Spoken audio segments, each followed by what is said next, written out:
what are problems that the United States faces today? Well, there are lots of them. The most serious ones, we could argue about them, but to me, the four most serious problems of the United States are political polarization and the breakdown of compromise. The essence of a democracy is compromise. If there's not compromise, that undermines democracy. But we've seen a breakdown of compromise between the two political parties and within the Democratic Party and within the Republican Party.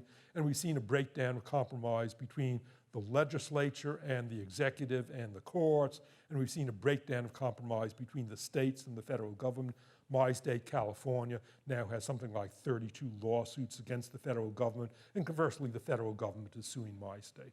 So breakdown of compromise, compromise fundamental to a democracy, that's a serious problem for the US today.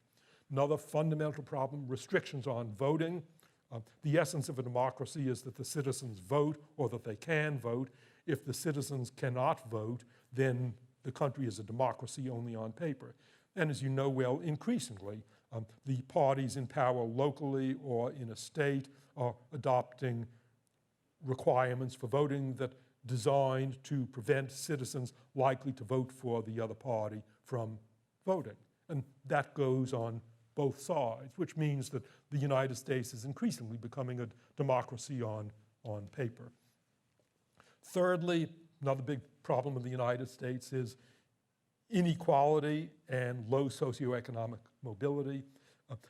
In the United States, we have the myth, which in the past corresponded to reality, that rags to riches, that you could arrive as an immigrant at Ellis Island, as did my father and my grandparents. You could arrive desperately poor, and you could work your way up the American ladder to success.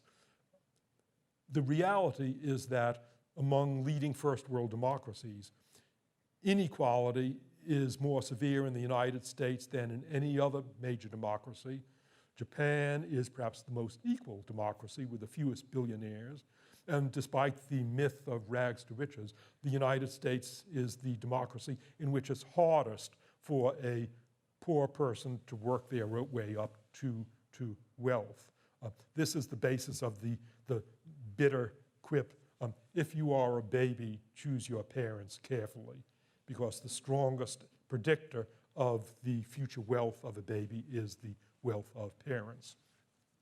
And then finally, another big problem in the United States is low government investment in education and in infrastructure.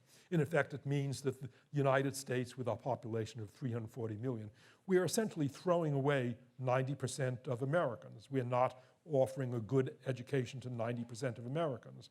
In fact, the rural areas with the poorest educational performance get the fewest teachers and the highest student-to-teacher ratio, whereas in Japan, poor rural areas with poor educational performance get the most teachers. Japan operates oppositely. Japan tries to raise the educational level of those with poor opportunities, the opposite of the United States. But the United States, we are competing with countries like Korea and Japan and Germany with much more equality and much more government investment, and eventually those countries are going to cream us if we carry on as we're doing now. Well, what about Marie's outcome predictors?